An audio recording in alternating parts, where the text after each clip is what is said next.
Okay, आपण इथे एक ट्रेड इनिशिएट केलेलं आहे. 80 रुपीजला बाय केलं आहे. ह्या फॉलमध्ये आपल्याला एंट्री भेटलेली आहे. ह्या बिग बारसाठी आपण वेट करत होतो. इथे सुद्धा एक डोजी झाले. आपलं टार्गेट इथे 10% असणार आहे. I guess we are getting 10%, 9%. Modify market 10%च्या आसपास आपण टार्गेट बुक करणार आहे. एक अपसाईडची मूव येऊ शकते इथे, एक स्पाइक येऊ शकतो, किंवा मग आपण एक ऑप्शन आपल्याकडे असा आहे की आपण स्टॉप लॉस ट्रेलसुद्धा करू शकतो. 75चा स्टॉप लॉस आहे आणि 80ची एंट्री आहे आपली. सो ही जी बुलिश कॅन्डल झाली त्याच्याखाली आपण स्टॉप लॉस ट्रेल करू शकतो. 82चा स्टॉप लॉस ट्रेल करू शकतो.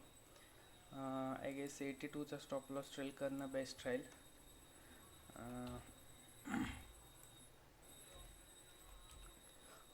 rather than losing something, I guess we will gain some.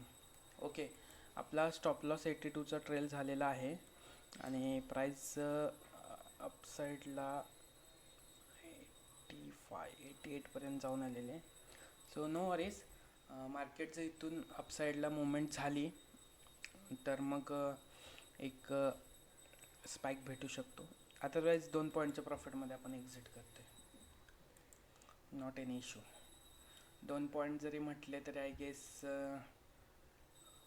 Somewhere 2%च्या आसपास आपण गेनमध्ये निघू, which is good. Let's see काय होतं आहे, बघूया. Okay okay, we are getting 90. Okay okay, we are getting 12% and I am going to book this. Yeah, first trade we have done.